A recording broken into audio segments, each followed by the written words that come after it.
HBO has gone, will go wherever the action is. Nightclubs, college campuses, hotels, theaters, rock clubs, back alleys. From Las Vegas to Perth Amboy, from LA to Haverford, Pennsylvania. HBO has been there. Now, we couldn't include everyone. After all, 5 years of material, and great material. We couldn't have it in two 10-hour parts with a nap in between. But we've taken some of the best moments from those 5 years and put them together in a show that Shakespeare might have labeled the keen encounter of our wits. And the wits you're going to see tonight make up a virtual who's who of American comedy. Listen to this. Joey Bishop, Victor Borger, David Brenner, George Carlin, Myron Cohen, Pat Cooper, Norm Crosby, Billy Crystal, Phyllis Diller, Totie Fields, Red Fox, Jackie Gale, Frank Gorshin, Shecky Green, Alan King, George Kirby. Did I remember to mention Robert Klein? Oh, yeah. Jerry Lewis, Rich Little, Steve Martin, Jackie Mason, Martin Mull, Freddie Prinze, Richard Pryor, Lily Tomlin, Robin Williams, Henny Youngman. Hard to believe, isn't it? All this talent in one show. Well, you know, Gilbert and Sullivan said that humor is a drug. Did they say that? I am the very model of a modern major general. Humor is a drug. I guess they fit it in somewhere. Well, tonight we're all going to be strung out on that drug, comedy. And the comedians are a total cross-section of humor and styles. The rookies, the veterans, the ethnics, the hips, the one-liners, the crazies, they're all here. And it's comedy in a kind of pure and different form for a television because it's not 6 minutes compressed for a TV show normally, you know. And I think for that alone, HBO deserves a place in television history.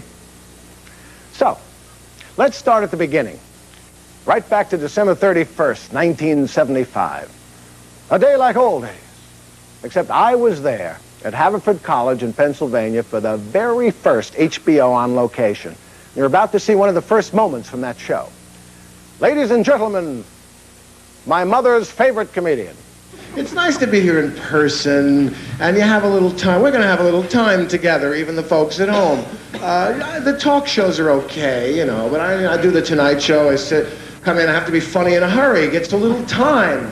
6 minutes, and boom, boom, boom, boom. Got to be funny in a hurry. Then I sit down on the panel. Well, Johnny, we went back to L.A., then we came home to New York, and boom, move over one chair. As a busboy, there were vicious people who grab you and, young man, I like my coffee burning hot. Tug on the bow tie. And some people that are too nice, like they don't want to put anyone out. They're not used to being at a resort, and they're, Robert, no, I don't want to bother you. What do you want? A plate. I don't have a plate. Robert, no, never mind. No, what do you want? No, never mind. I'm an old crow. All I do is complain. No, what about a set of silverware, maybe to nap? And Robert, no, forget it. It's too... What? No, never mind. Nothing. Can you tell me... No! Maybe a chair I can sit down and... Now you can get every record ever recorded. Yes, we mean literally that. Every single record ever recorded since recording began. We drive a truck to your house and deliver every record ever recorded. Imagine, you get classical, Ich habe genug, Cantata 82 by Bach. Ich habe genug, ich habe... Johnny Cash, I Walk the Line. Lithuanian language records. Sisu, yes. Sisu, yes. Sisu, yes. Sisu, yes. Chances are... Tell me something good. Yes, every record ever recorded. Plus, if you act now, an ice crusher. Hello. I'm actor Conrad Jarvis, and I've been dead for 6 years. But this record offer is so super spectacular, I had to come back to tell you about it. Don't ever go in swimming till 1 hour after you've eaten. 1 complete hour, otherwise you drown immediately. Ever hear of Davy Jones' locker? Thanks, Pop. That's good for a year of dreams. Okay. I used to think the food would know. 58 minutes. If it went in 59:30, pop, bottom of the ocean, drowned immediately. So when I got older, he said, well, you really don't have to wait an hour. It depends on what you had.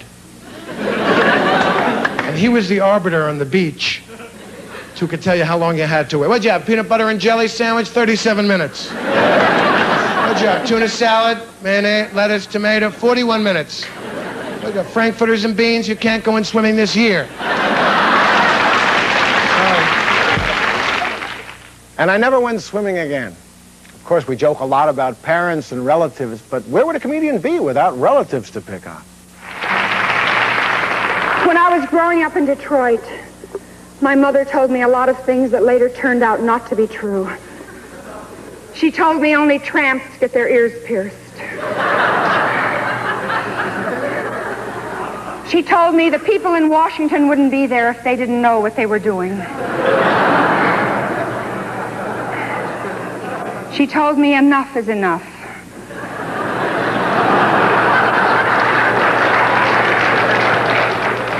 And she told me whatever makes you happy will make me happy. My mother with her rules. David, every day eat a green thing. Eat a green thing. I used to run around eating fungus off the trees. I'm just so mad at my mother. She's 102 years old. She called me up the other day. She wanted to borrow $10 for some food. I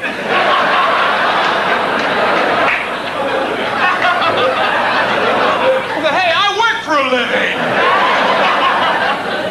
So I loaned her the money. Yesterday she calls me up and says she can't pay me back for a while. So what is this bullshit? So I worked a deal out with her. I'm having her move my barbells up to the attic. When I was a youngster, my mother never had to speak to me. But I always understood her. I said, Ma, how you feeling? Yeah. What's the matter? I'm not... And she lighted the candles under the statues. 45 statues in my house. How would you like 90 eyes staring at you every time you sit down and eat? And my kids get away with shit I never could get away with. You know, I can't bring myself like just to beat them up. You know, like be no parent. You know, that kind of standard parent shit like my family did. Because I don't want to fuck my kids up like I'm fucked up. So I just talk to them. You know, I say, get the fuck out of my face. No, just leave me the fuck alone. I don't want to hear the shit. You don't respect yourself. I know you don't respect me. Now fuck you. About an hour later, they come to my room. Though. I'm sorry. I fucked up. I said, that's right, and don't do it no more. Because I don't have to get in your ass. Oh, Daddy, you're so foolish. My kids, boy, when they lie, though, that's the thing that I love the most. When they be trying to tell them lies and you know they're lying. Right, you say, who broke this? Huh?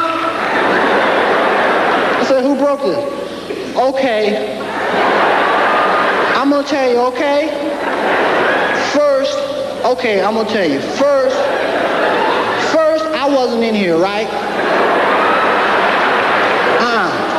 First, I was in the kitchen, okay? Then when I was in the kitchen, you know what happened? You don't know what happened? Okay, I'm gonna tell you, okay? Then I was in the kitchen, okay? Then I was running in here. I wasn't really running. Cause you remember when you told me not to run? So I wasn't really running. But it was kind of like I was running. My legs was moving real fast. It looked like I was running, but I wasn't really running. And I was in here then when that thing was already broke. That was broke even before I was born. And when that door fell back like that, and it broke, and it fell down, and it was broken. That's what happened. People ask me what turns me on. I'm a very easy guy. My children turn me on. I got a son 19 years old. I got a daughter 16. And And I got a daughter 6. 3 pain in the ass!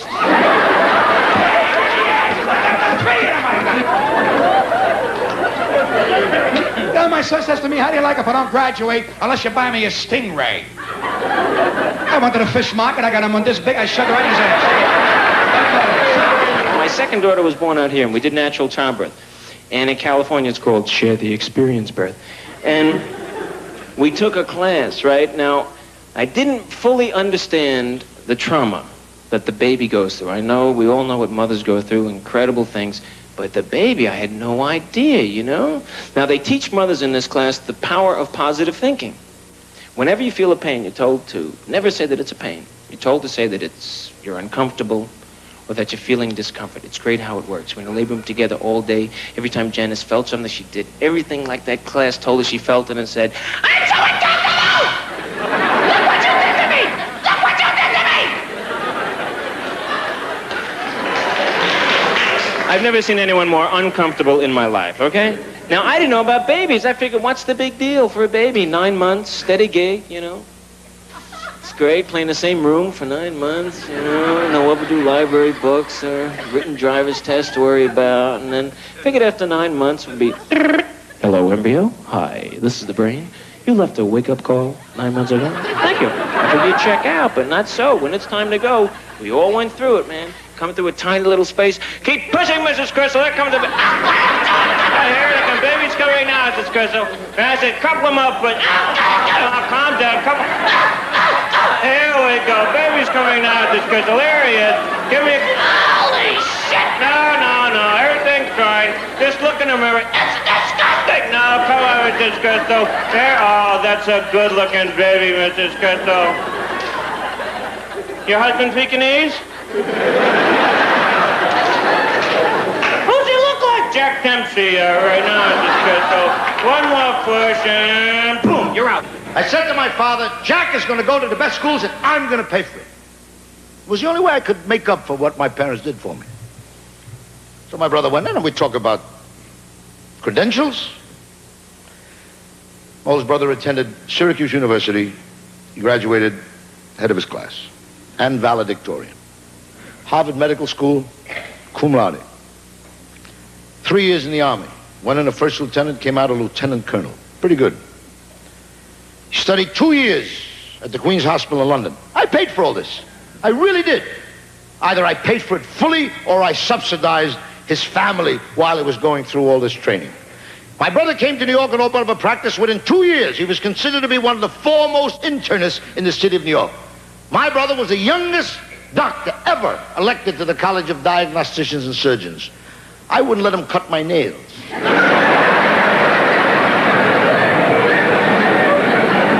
was 14, he used to wet the bed. My mother still calls him the Midnight Sailor.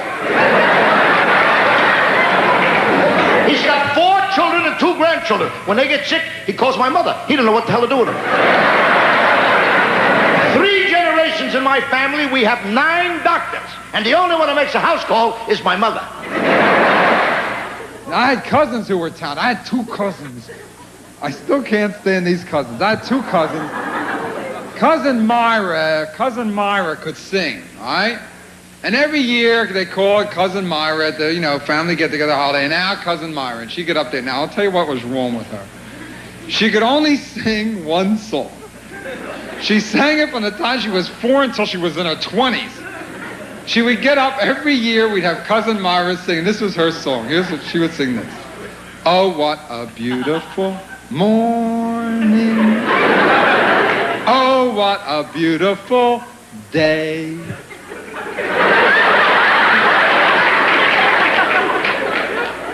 For some reason, her pea brain, this was day. Now, her brother, my cousin Sheldon, he played the accordion. And every year he'd get up, cousin Sheldon, he'd strap on his accordion. I was always hoping he would pinch himself one day. That would have been a beautiful day. And he'd strap on the accordion, and just like his sister, he only knew one song. Every year we had to listen to him. You ready? And everyone say, yes, Sheldon, we're ready. Lady of Spain, I adore you. One night I asked Fang to kiss me goodnight. He got up and put on his work clothes. Of course, he's got to be the least sexy man I ever met. They made a movie out of his sex life. It's called The Sterile Cuckoo. The last time there was a gleam in Fang's eye, there was a short in his electric blanket. When we get in bed together, it's the naked and the dead. He's so damn dumb. He thinks the French Connection is a new position.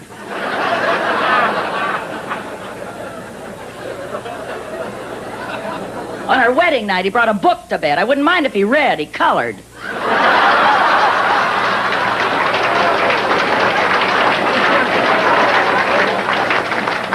I put on a peekaboo blouse. He peeked and booed. Take my wife, please.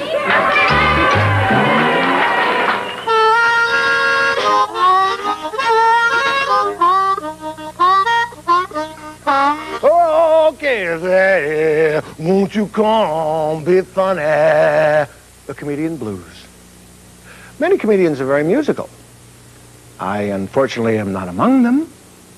But as a matter of fact, a comedian's rhythm is very much like a musician's rhythm. It's all a matter of timing. Do you care for music, for good music, classic, piano?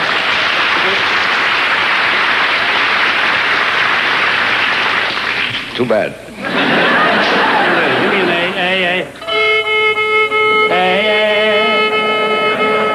Give me a Jewish A. I always tell the audience what key I'm going to be playing in, just in case some hippie brought his harmonica wants to stand up and make a complete jerk out of himself, okay?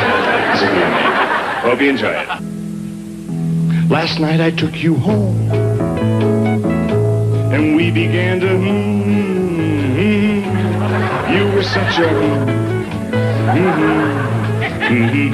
only 17. Rubber shirts,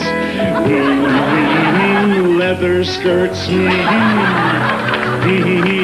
and a quart of Valvoline. Then from the chandelier, the three of us,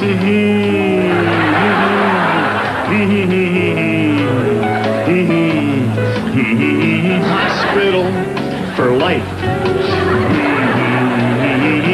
whips and chains, Great Danes.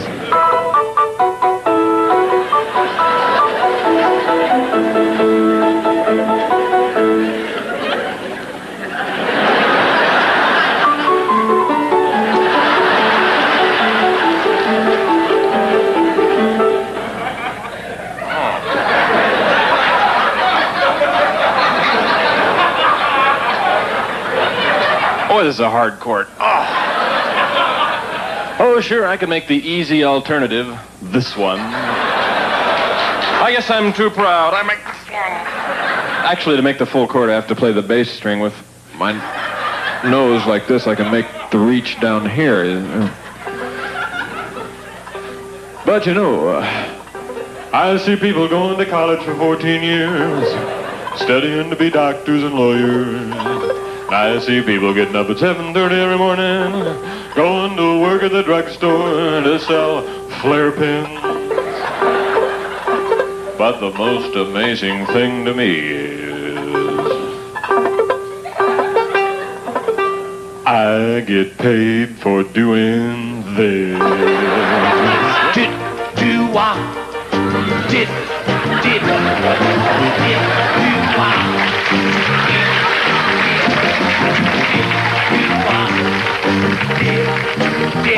Do-wah. And there's one guy going down, down, down, down, down, down, down, down, down.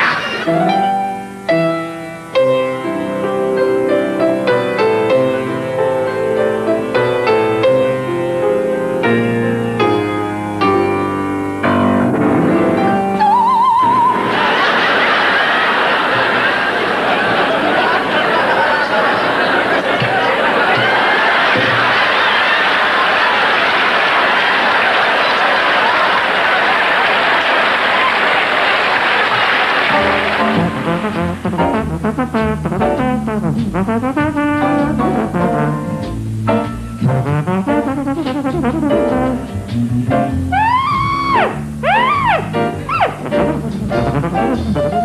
can't stop my leg. I can't stop my leg now. I'm not kidding, baby. I can't stop my leg. I can't stop my leg.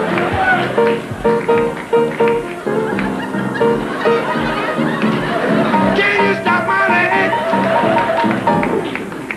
My leg's down. Ooh, oh, oh, oh. Ooh, oh. Come on, thank you, Lord. Come on, thank you for stopping my leg. Hope it feels so good. Just sitting there on the ground with my other leg. Whoa, like a good leg ought to be.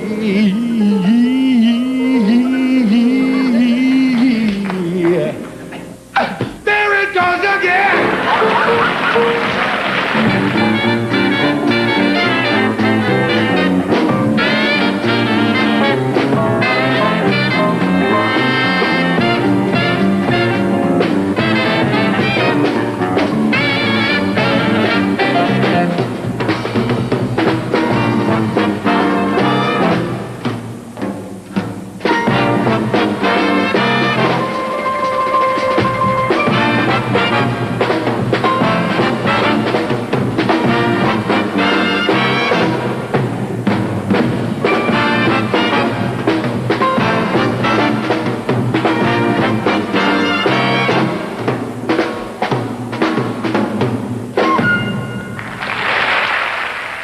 A lot of comedians thrive on trademarks, or hooks, as we call them in the biz, like, take my wife, please, or Jack Benny is cheap, or...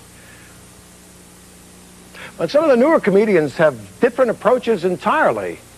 You may recognize this wild and crazy and very talented and funny guy. Steve Martin. Is this for me? Oh, it's on me! Oh! Uh-oh, I'm getting happy feet.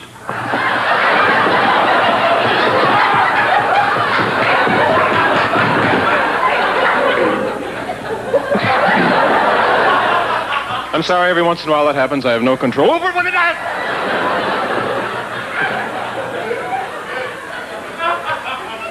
Yeah, feeling pretty good tonight, huh? Yeah, I think tonight's going to be the night for me. I think you know what I'm talking about. I've been on the road a couple of months, and you know, when you come down here to the Fabulous Troubadour, and you see all these beautiful girls, and hey, a man is only a guy, huh? I'll be honest with you, I'll probably be hanging out after the show, you know, in the bar, looking for a girl who wants to, well, let's see, what's the most decent way I can put this? Looking for a girl who wants to do a little of this, I guess.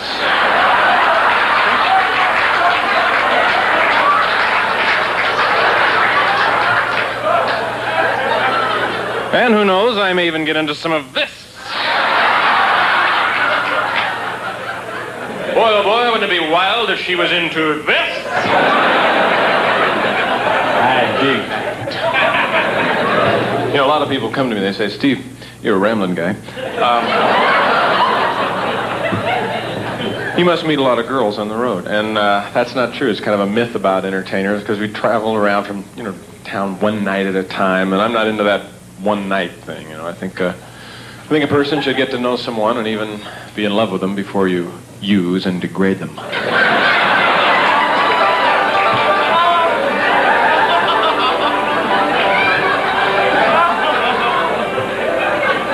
have a blue spotlight or something like that, kind of a mood thing, okay? Like a blue.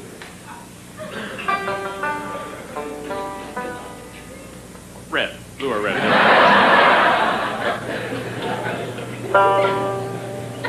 Tell you what, let's leave it white on this. I think that'd be the best. Is there nobody up there? Can we get somebody up there? It doesn't matter. Just thought that might be somebody on the spotlight during the show. Let's drop it, okay?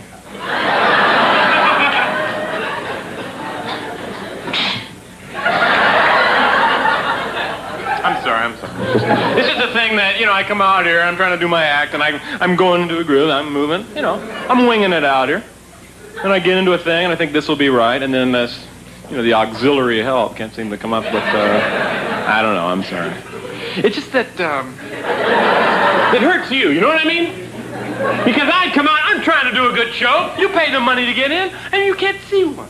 Because I can't get a little help from the backstage crew! Excuse me! I need someone with a loud voice. Oh, what's your name? Jeff? Okay, where are you from? Right here, Los Angeles. Hey, how interesting. Okay. All the way from Los Angeles. Anybody here from Orange County? Yeah, I'll bet.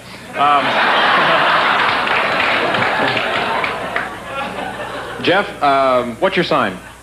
Aquarius? Okay, I'm a Pisces, so that'll mean that. Now, we've never met before, right? No. Never talked to me before? No. Then how do you know it's me?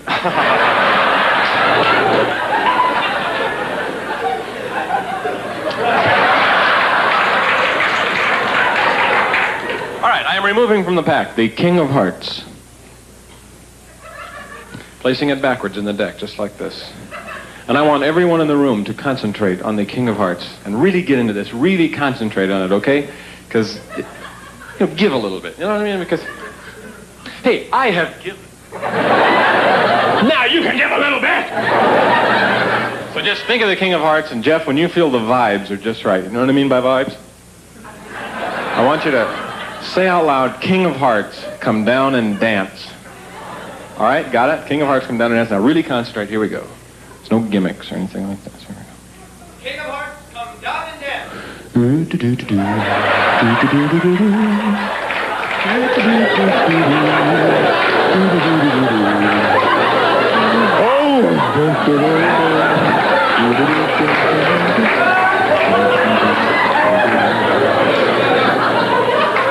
Esther Williams.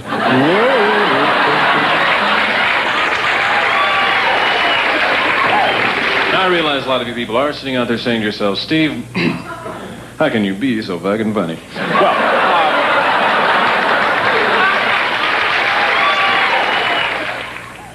the next two performers are also contemporaries of mine. The first is a woman who's tremendously inventive and original. The other is a brilliant master of word games. He loves words that turn them inside out and make you see them in a way you never have before. Both of these performers make us laugh, all comedians should, but they also make us question, wonder, and worry. Here's Lily Tomlin and George Carlin. Why is it when we talk to God, we're said to be praying, but when God talks to us, we're schizophrenic?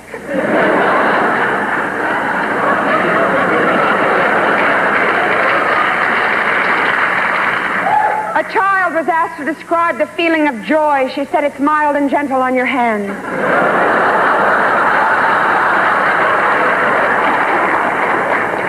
I've actually seen a man walk up to four women sitting in a bar and say, "Hey, what are you doing here all alone?"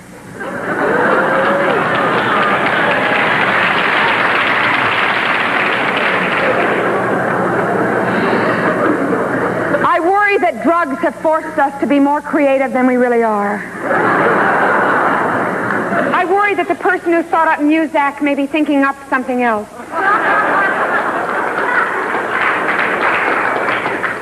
I worry that sometimes what passes for corruption is really just bad taste.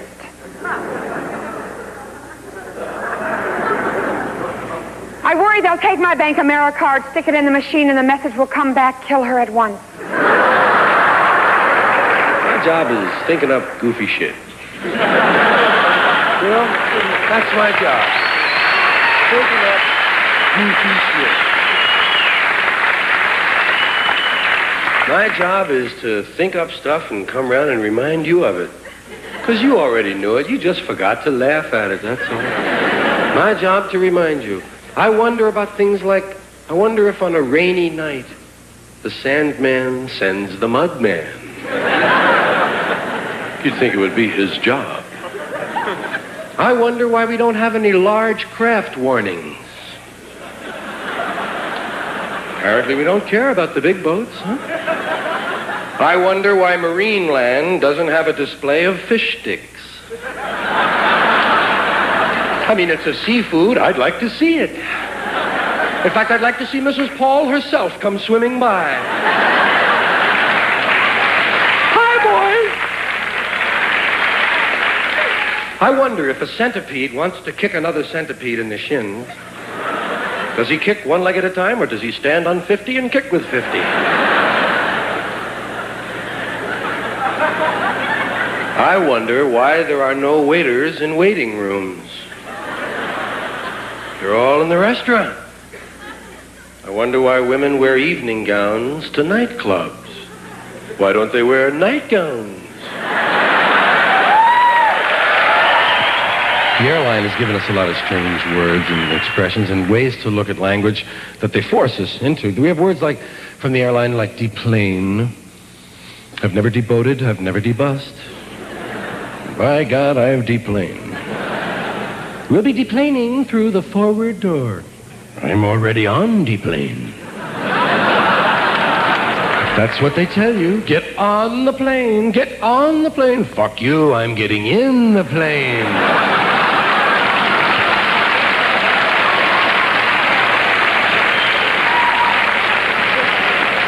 Let Evel Knievel get on the plane.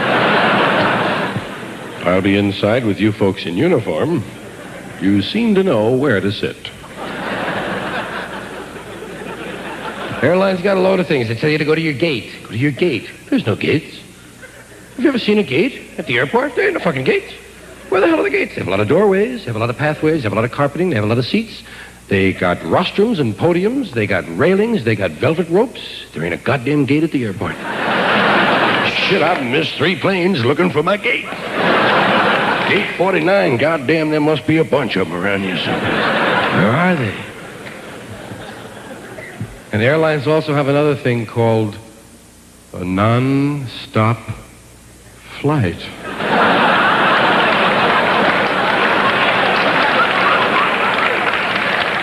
Not me, bullshit. I insist that my flight stop. Preferably right at the end. That's when they tell you you'll be landing shortly. Does that mean we're going to miss the runway, honey?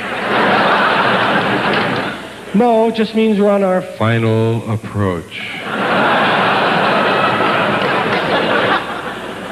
It's when they tell you to put your seat back forward. Wow. You mean one time or a lot of times, honey? Put your seat back. I don't bend like that. And then, one further example of the airline's perversion of language. When 2 airplanes almost crash right into each other, up in the sky, they call that a near miss. It's a near hit, gang.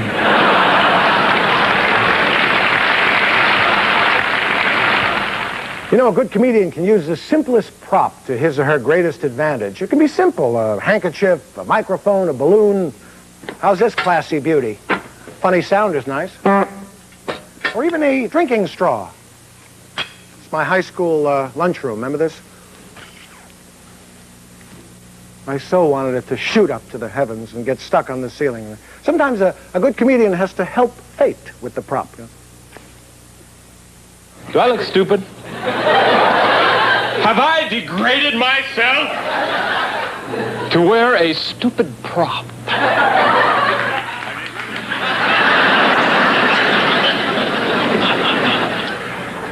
I missed it on purpose. My wife's idea. I have a new wife. And she said, Mrs. Fox, try to make it look hard. So I've been trying to make it look hard for the wife.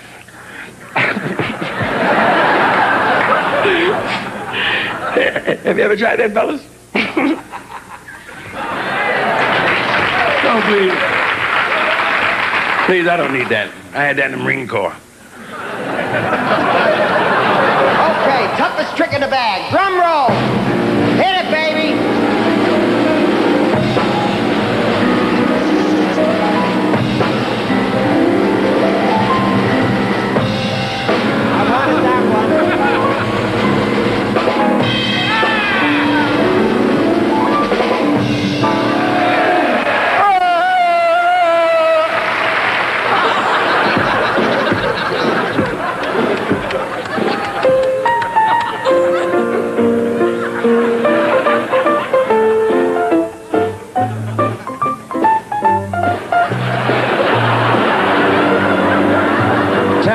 1-877-654-4321. Okay, and now it's time for Fun Balloon Animals. Here we go.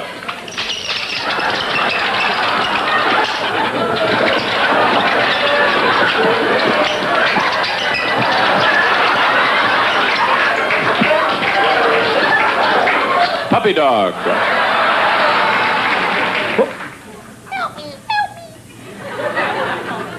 Are you a good witch or a bad witch?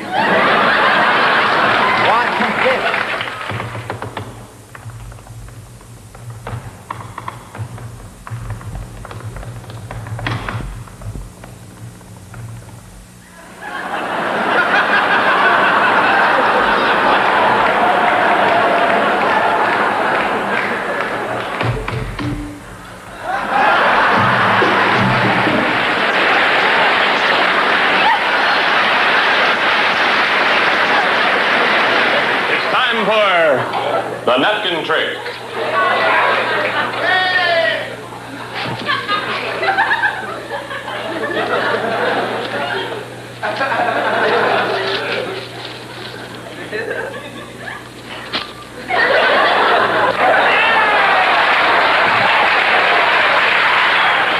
Still not able to manipulate this cord.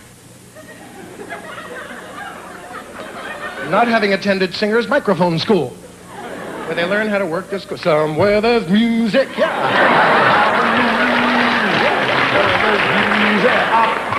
down. They use it in a song. They learn to use what is otherwise an encumbrance and make it an asset. So, up, button up your overcoat. Yeah. Watch this. Paul Anka, a great star, gave me this. I did it my way.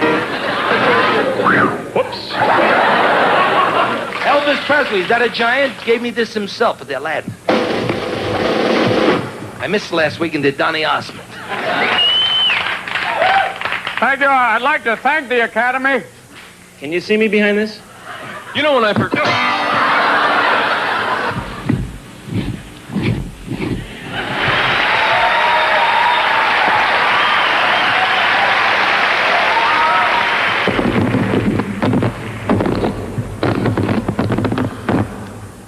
You all right, Mike?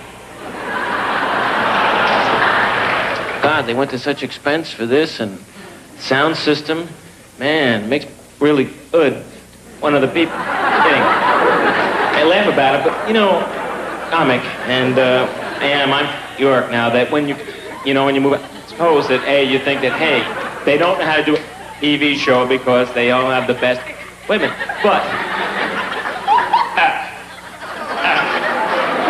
Home Office really has given me, and I can said, I mean, it's beautiful. This is without a doubt the best king sound that I've had, so I thank them personally.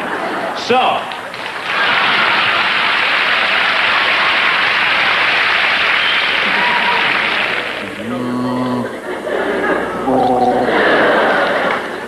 I can do what I want. My mother's not here.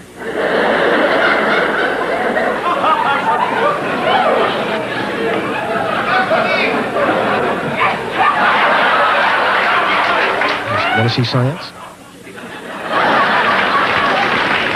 Ooh, hear that? Sounds like a Latin band, doesn't it? Some water. At last, Mem-Sab. Thank you. You would not lie to me.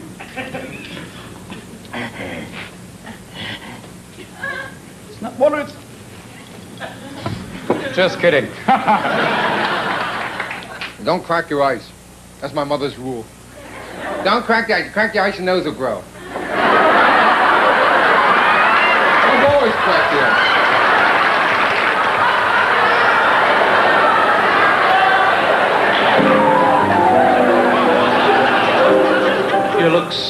Your looks are laughable.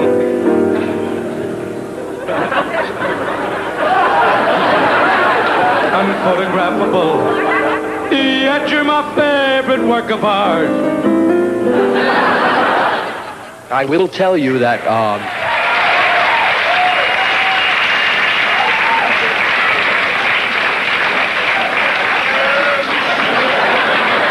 To television, to life, and to happiness, may we all stay crazy and leave the beach and life. Salud!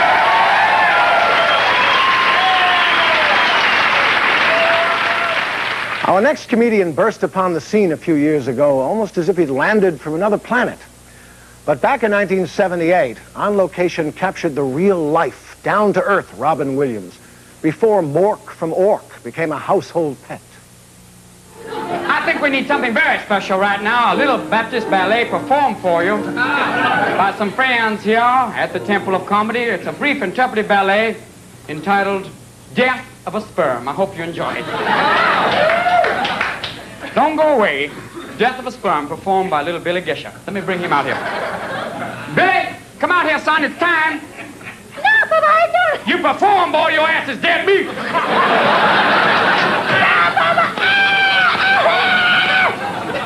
Show business is his life. He's ready.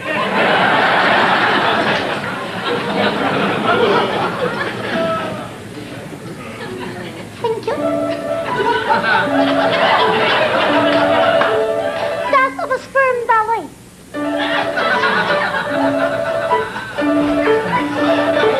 The sperm swims upstream.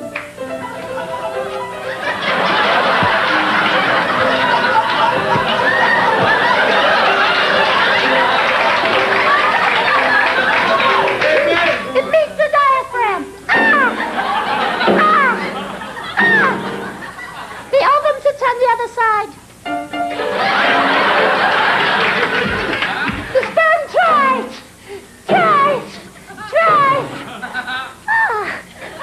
And dies a slow death. Thank you. Come inside my mind and see what it's like when a comedian eats the big one.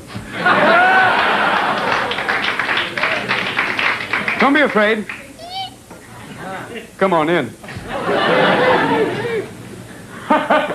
I'm doing fantastic. No, you're not, you fool. You're not doing essence, just pure pee-pee caca. No reality, no truth, no discussion on the nature of man. Both of you be quiet. Shut up. I'm the rational mind. We'll have to release the subconscious. He'll be the arbitrator.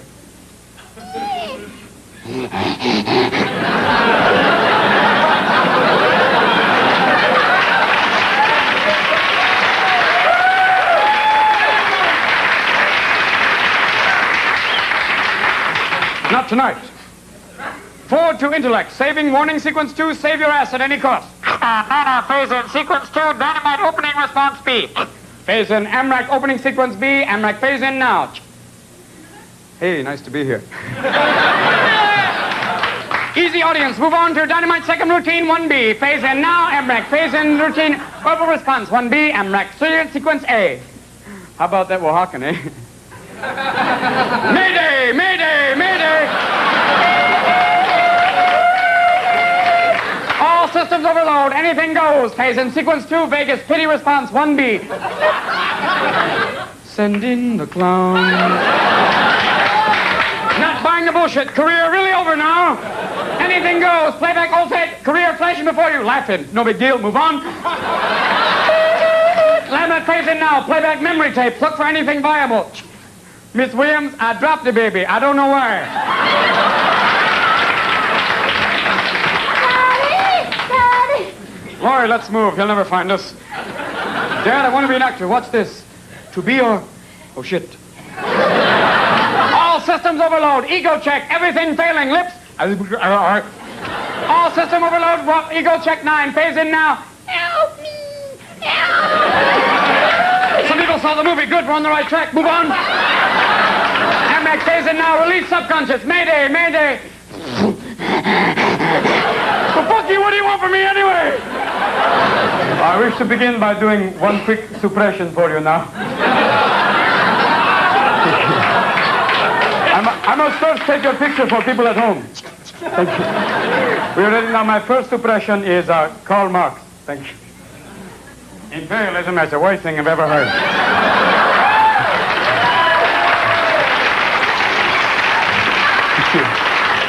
I would like to do some quick Soviet ventriloquism. Oh, you are fucking up the table there. What? So he's pouring wine over everybody. Old American custom. I like you. Some Soviet ventriloquism for you quickly. Nikki, how do you like being in America?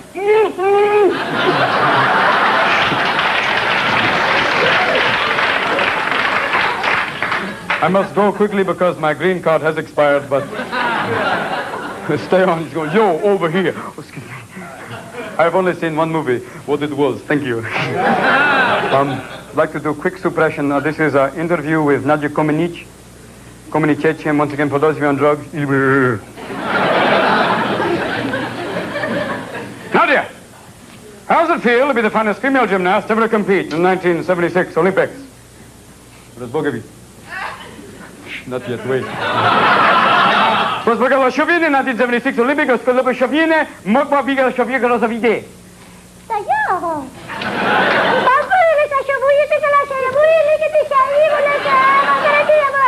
Разбогави.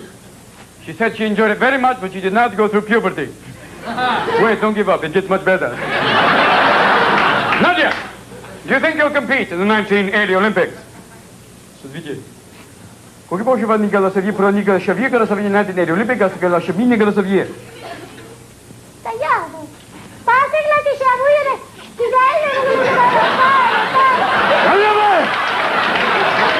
Кога шави на American television, газ, кога la fina кава до хотел, би кога шаба. Привет! She says, yes. Thank you. God bless you.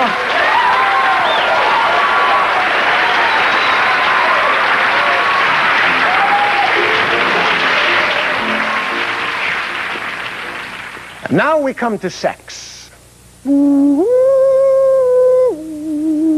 Sex was always a taboo subject on commercial television. All you had to say was bedroom, and the censors would hyperventilate, except when Lucy had her baby. But sex was never taboo on HBO. And as we were screening the past shows, we found that quite a few comedians went beyond the bedroom stage. Not to avoid the subject of sex. You don't teach them that sex is dirty, you teach them that adultery is dirty. And the ironic thing is that the same adults who commit adultery all the time teach children that sex is dirty. They shouldn't hear about it, but you're allowed to commit adultery. You're allowed to be vulgar and filthy, and you're allowed to defraud somebody in a marital relationship, but they shouldn't hear about sex. The lowest thing on earth is a person who would commit adultery. Get out. Every time I see a yield sign on the highway, I feel sexually threatened.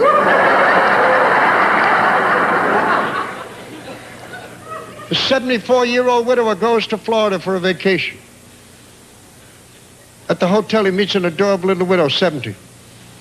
Within 2 or 3 days, they realize they're quite compatible. They have much in common. They begin discussing that situation, living together without getting married. She says, I happen to like you very good. You look to me like a fine boy. 74. But before we start out to think about what's going to be with us, what's with you the financial? Well, he says, I got stocks and bonds. I got real estate. Sold my small appliance business to Westinghouse. Now they want to sell it back to me. And what's with you? Well, she says, with me, thanks to God, my husband was a good provider. Provider. P-how-ho-wee-hi-dee-hee-haw. Left me a big policy, I ain't got but nothing to worry. Well, he says, in this case, tomorrow morning we'll hire a limousine. That's an automobile. We'll go to look for condominium. You wouldn't mind if it's only one bedroom? She says, what the hell I care? When I go all the way, border. But make sure it's a king-size bed. Because I'm a restless sleeper. In the middle of the night, I might kick you, and I don't want to hurt you. But one thing we got to have, unquestioned, 2 toilets. This is why you expect company. She says, no, you don't understand. You see, if we only got 1 toilet, I take a lot physics. And I ain't got time to wait for you to come out. So we got to have a his toilet and a hers toilet. He said, this could be arranged. She said, just one more question. What's with you, the sex situation? He says, infrequently. She says, is this 1 or 2 words?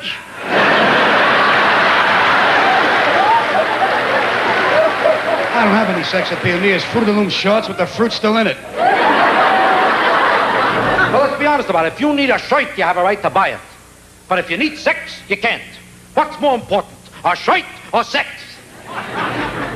In your case, a shirt. Two girls were talking. One of them asked the other and said, do you smoke when you finish? The other said, I don't know, I ain't never looked. Ladies, believe me, with much respect, I wouldn't embarrass you for a moment. He told me everything. Proculation of the race, connubial humping, intermittent impregnance, washing up after. He drew me a diaphragm. He told me everything. And I laughed right in his face. I went, ha, ha, ha, ha, sir. You don't expect me to believe that decent people, nice ladies with coiffures and earrings, and gentlemen with fresh suits and matching jerkins would do that? Nay, orangutans perhaps in the zoo would do that, but decent people wouldn't do it. Eleanor Roosevelt never done that. Adam? Yes, Lord. Our family must multiply. You must make love to Eve. What's making love, Lord? Come here, Adam.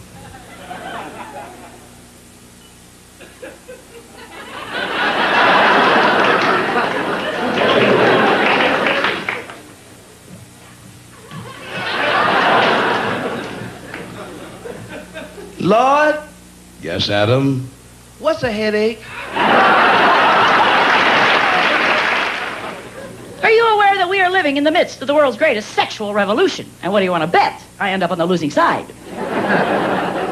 Fang and I went to a wife-swapping party. He traded me for 3 gum wrappers and a baseball card. Take my wife, please. Years ago at the Improvisation Club in New York, where I started, I worked with a guy who's just one of the most brilliant I've ever seen. He certainly has caused a lot of controversy, but he is something. Ladies and gentlemen, Richard Pryor. You ever notice how nice white people get when there's a bunch of niggas around? Right, they get outside, they talk to everybody, right? They say, hi, how you doing? I don't know you, but here's my wife. Hello.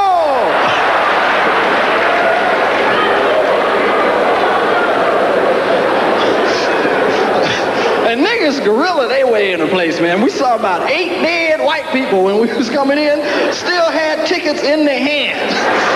Niggas had just run over them getting in here. Move out the way, motherfucker, shit. We ain't seen a nigga in 3 years. What the fuck you talking about? White dude, sure, go ahead, sure, cut in, sure. Well, what do you want, trouble? There's a whole bunch of them. They could be cousins or anything. Some white dudes you cut in front of don't play that shit though, right? You cut in front of them, all right, cut the shit.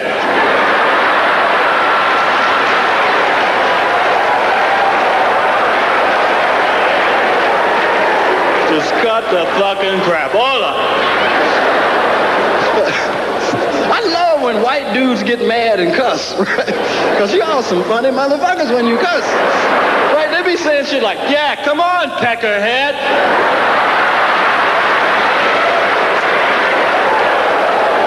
You fucking jerk off, come on! Son of a bitch, come on!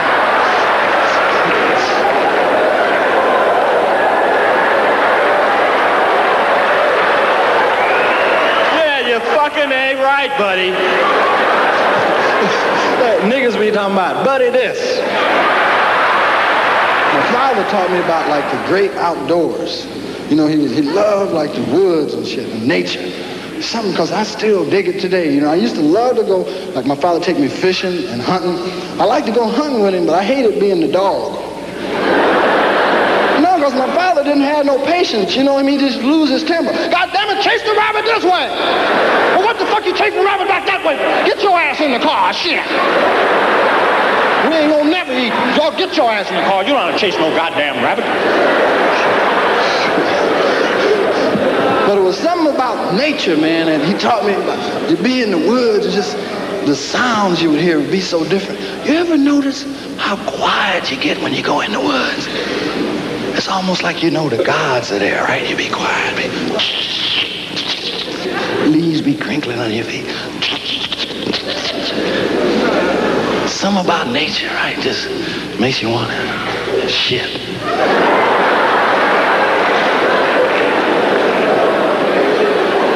And women won't go to the bathroom outside, right?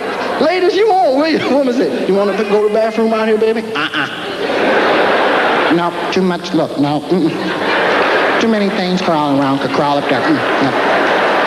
I'll wait till we get back to the car.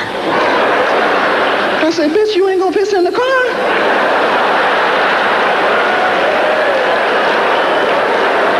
You better drop your drawers and piss here.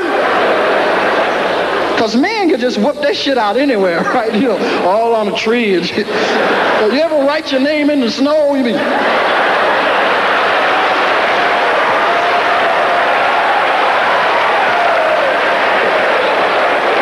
Women still be standing around. I'm not going to do it. I got to go real bad, too. Okay, I'm going to pull my panties down a little bit. Okay? Now, you don't you do nothing. Don't you be funny. Now, if you see something, you let me know. You're not going to do nothing funny, are you? No, baby, go ahead. I ain't going to do that. Go ahead. Okay, just pull it down a little bit.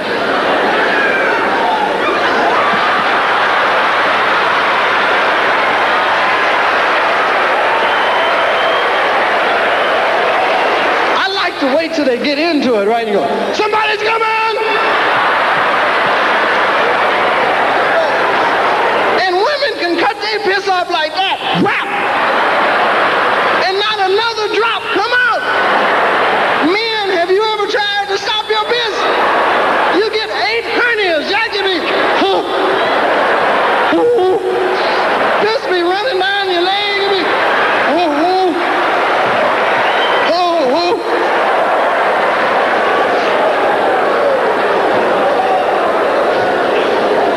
There's things in the woods that fuck with you.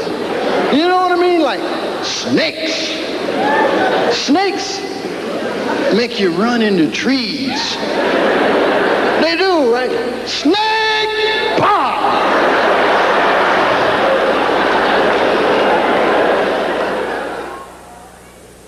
Impressionists always do that, don't they? Turn around, put their collar up, and they prepare. Do you know what I just did? Adolphe Menjou. Didn't come off. Well, I do a few impressions, but I play it safe. I do people no one else does. I do my teacher, Mr. Muldoon. Klein, you'll never amount to anything. You know, Elena Verdugo. I do Isaac Newton. That's my best one. You know, who can check? 17th century dude. When I invented the cat, they think it's brilliant, really, and historical. Actually, it takes a tremendous amount of talent to do impressions well, to make people believe you're really someone else. And in fact, they say that Ed Sullivan got a lot of his mannerisms from impressionists. Good evening, ladies and gentlemen, right about here. For the very first time on any stage, ladies and gentlemen, I'm going to present a really fine...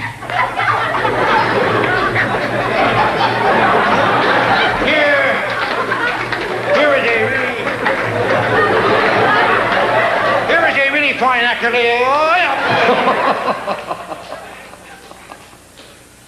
have any idea who you're talking to?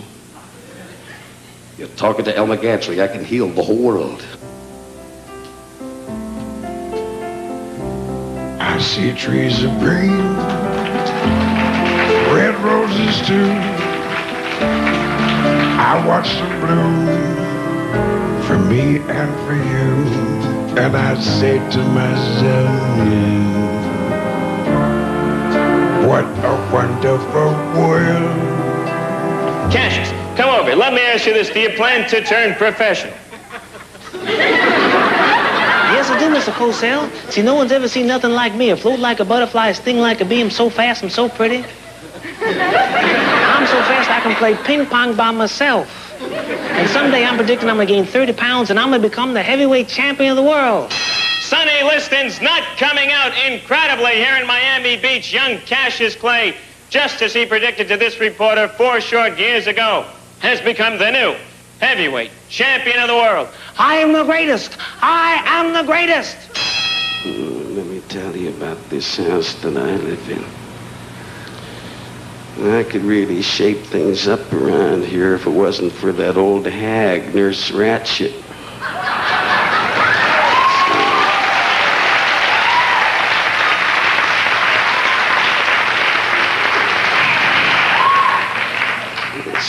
but she really is a weirdo, I gotta tell you that. You know what that nurse said to me the other night? I happened to walk by her bedroom and the door was open and she's lying in bed with the covers pulled up over, you know. Well, I stuck my head in there and I said, "Hey, nursey, what's going on? What you doing? What's happening?" Well, she looked right at me and she said, "You won't believe this, but right now I'm cleaning my oven."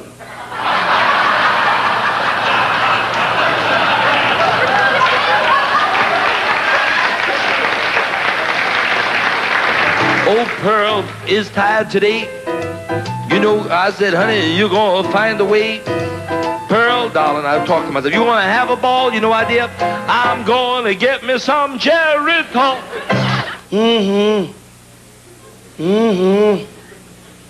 Elliot Nash. Elliot Nash. We got to get rid of him. Right, Humphrey? Yeah, well, I was talking to Slim today, see, and we decided the best thing to do is wait for the big boy. They're coming from Chicago. Ain't that right, Edward? Yes. Yes, with me, I'd rub him out right now. See, right now, I'd rub him out. I suppose I'm the most impersonated star in Hollywood. Well, that may very well be true. Lord knows I've seen them all. You know. Oh, you dirty rat. I'm a Yankee Doodle Dandy. I'm a Yankee Doodle boy. A real life nephew of my Uncle Sam, born on the 4th of July. Damn, that's good. Hey, rich little boy, me la gusta vegenda goats.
Hello.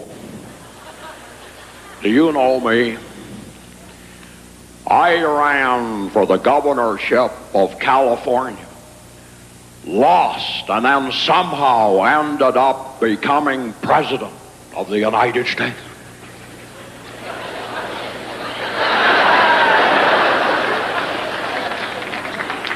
Now I'm living in seclusion as a beach bum in San Clemente.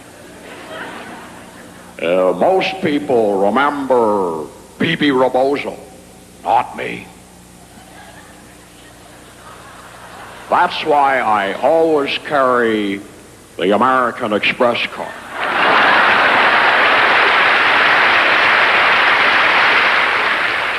This next section is sort of rated R. Well, I can remember the freedom I felt in that first HBO concert to say a little naughty word or two. Yes, I admit it. Anyway, blue language is a basic part of our modern vocabulary, even though it is not a basic part of television's. But there is a time and place for it, and this is the time and place. We hear there are others watching us too now, but it's subscription. These folks pay. This is not regular television. You can say this is mature. We're grown up. You can say anything. Shit! How do you like that? Shit! Oh. What a catharsis. Anyway. Just as a hobby, if nothing else, these words are only, let's call them this. They're the words that we can't say all the time. I find that to be about the most comfortable umbrella, you know? They're just words that we can say all the time. Sometimes, yes, sometimes. But not all the time. When you're a kid, you can't say them at all. Not one. None. That's it. No. But you do keep growing. They can't stop that. Pretty soon the words hell and damn break through. Hey, I didn't get hit. I know. Then Dad tells you a joke with shit in it.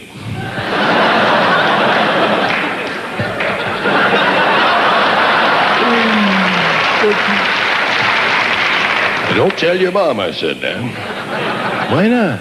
Well, you can't use them words all the time. My trouble was I wanted a list. I didn't think it was asking much. Here are these words I'm not supposed to say.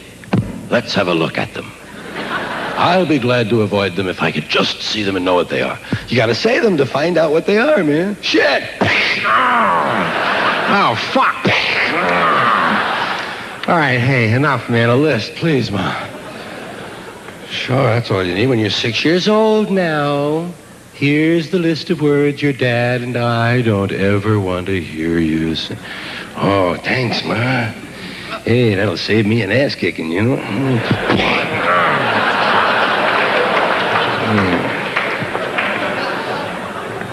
There's no list. So enough of trial and error, goddamn. Now, there are different places where you can't use words, right? I mean, sometimes the minister's wife is one. You definitely don't say them to the minister's wife. And all of those thousands of other places that, you know, you're like, hey, come on, mixed company here. Hey, where's ladies and kids here? Hey, sakes. I got a really filthy joke for you, Bill. But there's a lady here. Oh, that's okay. She's filthy, too. Go ahead, Glenn. Let's hear it. Depends on who you're with, right? They're just the words we can't say all the time. Now I wanted my list to reflect an area I was interested in. The time that you can't say them all the time that I picked was radio and television time. That's one of the places where we can't use them, and I guess that's largely because television is paid for by private industry and regulated by the government. So, you know, you think of what those two groups are doing. Even to each other, you know. And, so you can imagine what they did to radio and television, right? They turned it into a billboard, and it belongs to the Brillo and Biscuit folks. And that's all it'll ever be. And so as a result, they want to restrict your language some of the time. Not all of the time. Some of those words aren't always dirty. I found that out trying to make a list, trying to get a little journeyman list going here for myself. Want to know the ones I can never say on television. Because some of the words you can say part of the time. It's the same word, but it's only a part-time dirty word. And 50%, it's okay if depending on what you meant. So I figured, looking for a list, I started running into all the categories of dirty words. Started to realize there are more ways to describe filthy words than there are filthy words. Seemed curious to me. Someone was awfully interested in them. They found an awful lot of ways to refer to them. And I did too. Called them bad language. Dirty. Filthy. Foul, vile, vulgar, coarse, unseemly, in poor taste, street language, locker room talk, gutter talk, barracks language, naughty, saucy, bawdy, raunchy, rude, lewd, lascivious, indecent, profane, obscene, blue, off-color, risque, suggestive, cursing, cussing, swearing. All I could think of was shit, piss, fuck, cunt, cocksucker, motherfucker, and tits, man.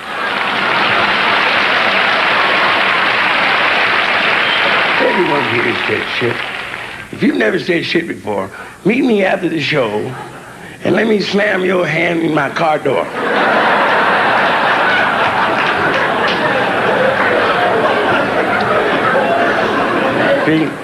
You say shit, fuck, and nigger.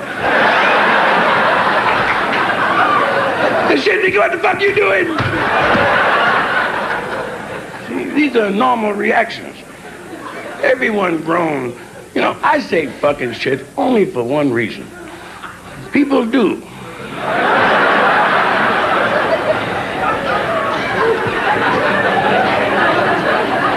If you've never fucked, shit.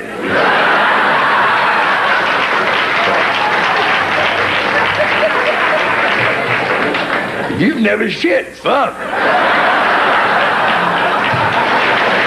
thought it was going to be dirty, didn't you?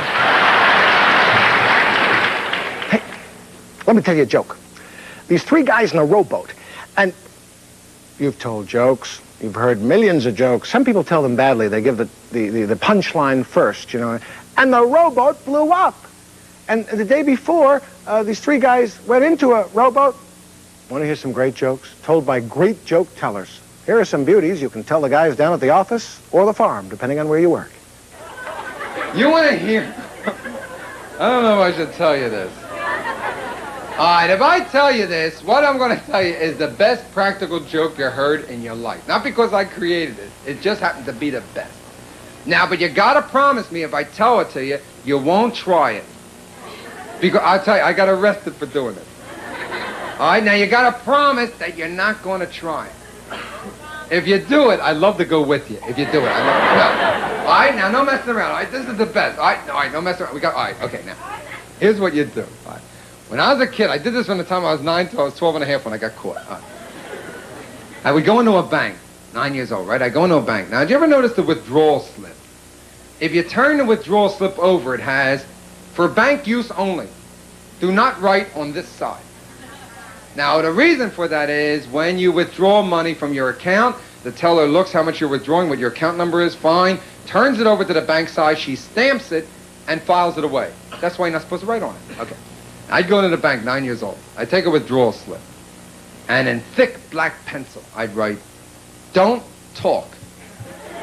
Put all the money in a paper bag. Then I would take the slip and I would put it back about 4 places down.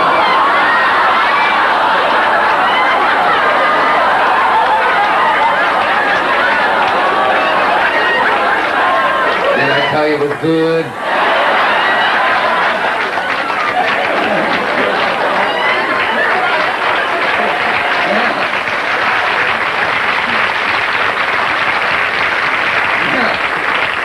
The way I got caught, the woman, sweetheart, old lady, about 85 years old, came into the bank. She happened to get the unlucky withdrawal slip.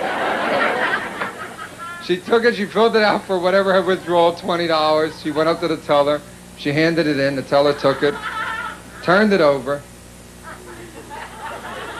Now, you know old ladies, they're sweethearts.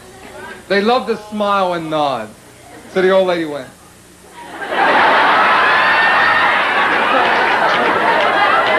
And the teller starts stuffing this money. And now the old lady's going. And someone rang the silent alarm. And the gates closed. And the guards took out their guns. And I was the only other person in the bank. I was in the corner laughing my ass off. Hey, here's some story. This lady called her doctor. She said, doctor, she said, I hate to tell you this, but you're giving me the wrong hormone pills. Doctor said, this is more, Mrs. Hanson. She said, I couldn't make a mistake like that. I'm 47 years in business. I couldn't do that. She said, listen, man, you gave me the wrong hormone pills. Doctor said, well, how do you know I gave you wrong hormone pills? She said, well, I got hair growing down my chest. She said, doctor said, well, how far down is it growing? She said, down to my dick. And no more than 100 yards from the Sands Hotel, on the Strip in Las Vegas. You're not going to believe this. A tall black man was beating up a little Jewish guy. Policeman came along. What are you hitting him for? He said, call me a black bastard. He says, why did you call him? He says, I didn't call him a black bastard. God forbid. My goodness, he looks to me like a fine gentleman. He asked me, where's the Sands Hotel? I said, you're a black bastard. Ruth Revere, 6 o'clock in the morning, she said, where are you going, Paul? And he drew himself up proudly, said, I'm a Minuteman. And she said, you're telling me? Ma'am, bragging about his new hearing aid. He says, this is the best hearing aid I've ever had. $1,500. His friend says, what kind is it? He says, Hep-4. Cary Grant's my idol. Cary Grant's been on my boat. Cary Grant used to be my idol. I beg your indulgence for what you're about to hear. It's the God's honest truth. Doing a benefit last year, Cary Grant, my idol, and myself. I'm walking to the men's room. Cary Grant is coming out. Cary Grant, my idol, is wet in the front. Cary Grant made pee-pee in his pants. I was in a state, I couldn't believe my eyes, and I told him, I said, Cary Grant, my idol, you made pee-pee in your pants. He says, oh, I didn't make pee-pee in my pants. I was in the men's room, and some guy turned to me and said, ain't you Cary Grant? Sue Kim told me a Korean joke. It's about a father in Korea that says to his son, 미동기 빠치네치 여모도 어머저 칭지 아모 여기 칭기 아모 허사지 지모에 칭기 아오 여 등기 사이 이요. So the kid says, 보세요 등기지 여모 여기 치 아모 지치 이 칭기 뭐 등기 아오 등지 정기 시. So the father said, 보수 칭기 아오 여 등기. Did you hear this before? Recently in Las Vegas, we're at the Sands Hotel. There's a very pretty girl sitting at the bar. The young man offered to buy her a drink. She accepted. Bought her another, and another. And I thought she was ready.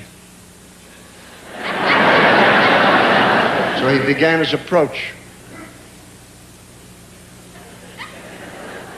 She said, just a minute, let's you and I get one thing straight. I'm a lesbian. This is really how are things in Beirut. And you stop to think, did you read about it? 80% of the married men cheat in America. The rest of them cheat in Europe. Because when I was a little kid, it was dull. It would have been dull for me anyway. You should have seen me. You talk about ugly. I don't know how to tell you about ugly. Oh, my God. I got home movies of my folks leaving the hospital with sacks over their heads. When I was born, I was so damn ugly, the doctor slapped my mother.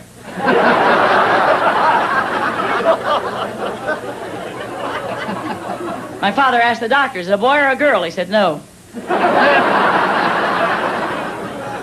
He said it was the first full-term miscarriage he'd ever witnessed.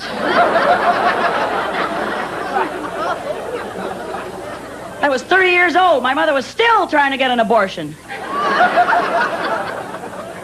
They had to hang a pork chop around my neck to make the dog play with me. Take my wife, please.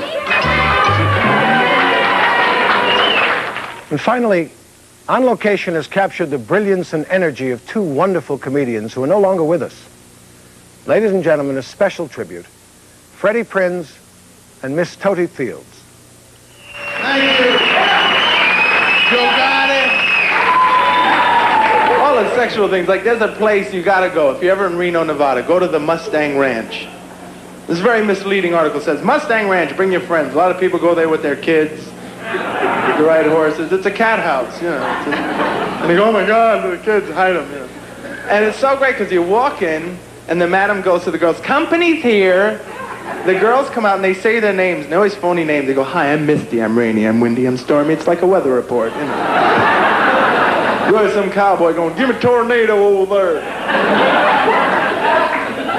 there. Like sex, you know, like when we do it in the movies, it's not real. There's makeup, there's lights, there's music, but there's no noise. There's no moaning. You gotta make noise. Unless you live next to old people and they go, some people use beds for sleeping.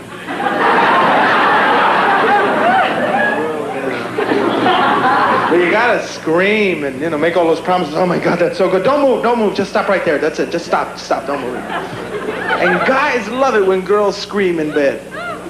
Please, girls, scream. Because that's like cheering. When a girl goes, oh, that's like, all right. Da, da, da, da, da, da. Right? We live for it. And different girls say different things in bed depending how they're brought up. It's like Jewish girls who are repressed when they're young.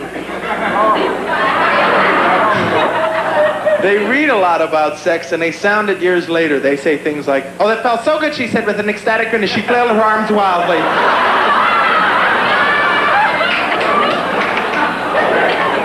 It's Spanish chicks get mad in bed, you know. Don't touch my ass, Felix. Come on, you're not Greek. Don't get freaky here. I'm going to say thank you, God bless. We love you. Thank you and good night.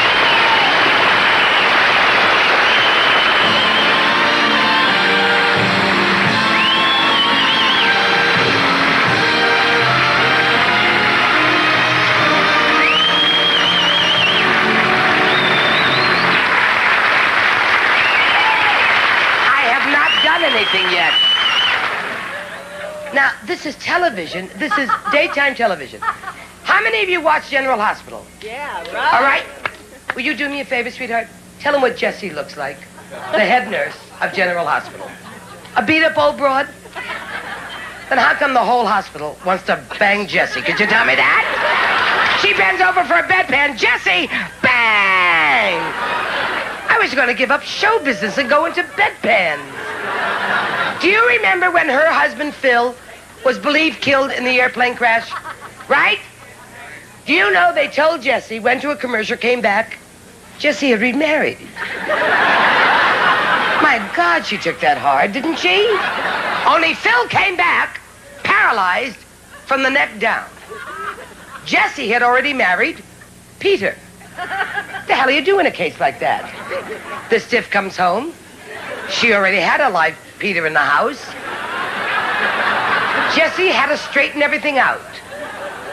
And oh my God, the day she went to that hospital, as Phil lay paralyzed, and she said, Phil, they talk like that, Phil, I want to speak to you, Phil. And Georgie and I were going on the road for 6 weeks. I said, oh, gee, I'm going to miss the good part now. Do you know I came home after 6 weeks, turned the set on? She said, did you hear me, Phil?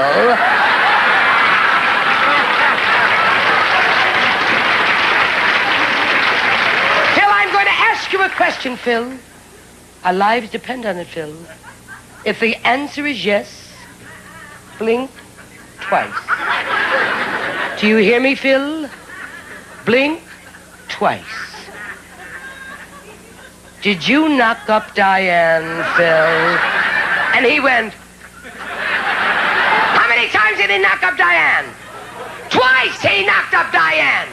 And tell him, who is Diane married to? Peter. Peter! And then they put Diane in jail for killing Phil. Did she do it? No, she didn't do it.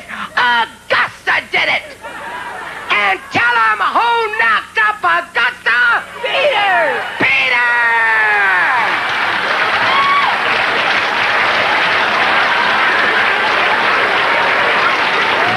When you look around and see so many friends, then you've got everything.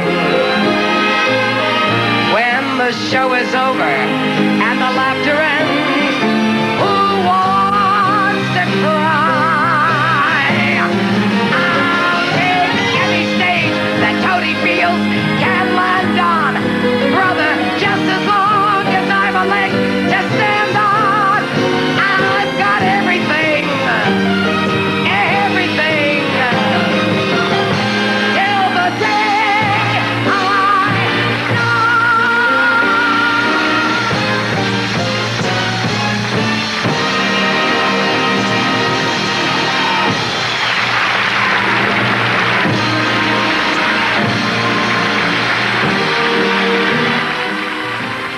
What could I say now to top what you've seen?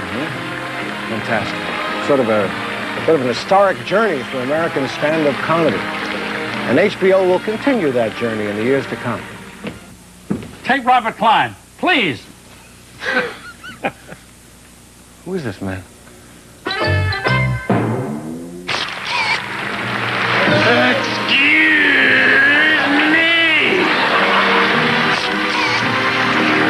I worry that drugs have forced us to be more creative than we really are.